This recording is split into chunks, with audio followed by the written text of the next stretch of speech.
Assalamualaikum warahmatullahi wabarakatuh. Tuan-tuan yang dirahmati Allah Subhanahu wa taala. InsyaAllah kita akan menyambung sedikit perkongsian ilmu. Kalau sebelum ni saya telah berkongsi dengan tuan-tuan, puan-puan berkaitan dengan muqaddimah ilmu tajwid, iaitu ta'rifnya dari segi bahasa, dari segi istilah, kemudian apakah faedah mempelajari ilmu tajwid, caranya, kaifiatnya dan matlamatnya. Dan insyaAllah pada hari ini juga, di hari yang sama, saya akan menerangkan kepada tuan-tuan sekadar perkongsian ilmu, iaitu berkaitan dengan kewajipan membaca Al-Quran dengan bertajwid serta tartil.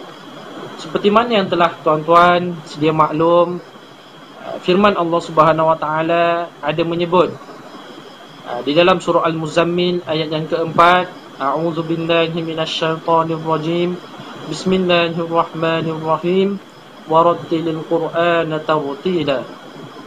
Shadaqallahul azim.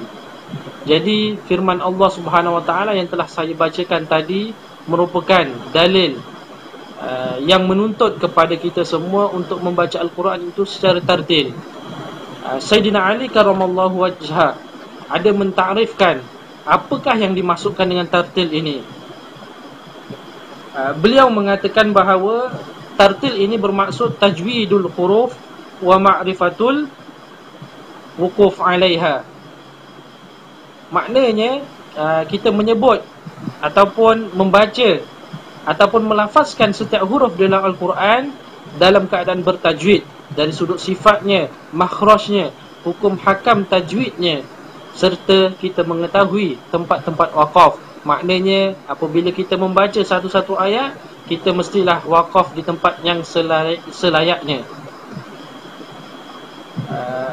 Tuan-tuan yang dirahmati Allah Subhanahu wa taala, bagi orang yang ingin membaca Al-Quran, sudah tentulah menjadi suatu kewajipan kepadanya untuk membaca Al-Quran itu dengan bertajwid.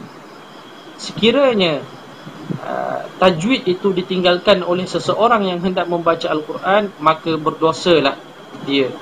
Dan sekiranya dia melaksanakan tanggungjawab tersebut, insya-Allah pahalalah baginya.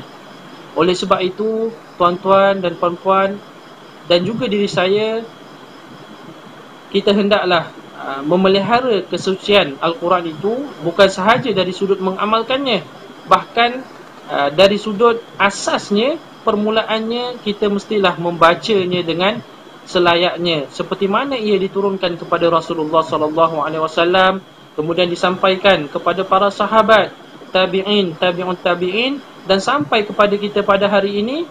Seperti itulah yang kita kena baca. Jadi saya rasa sekadar ini sahaja sedikit ilmu yang ingin saya kongsikan berkaitan dengan kewajipan membaca Al-Quran dengan bertajwid dan tartil. InsyaAllah kita akan berjumpa lagi di masa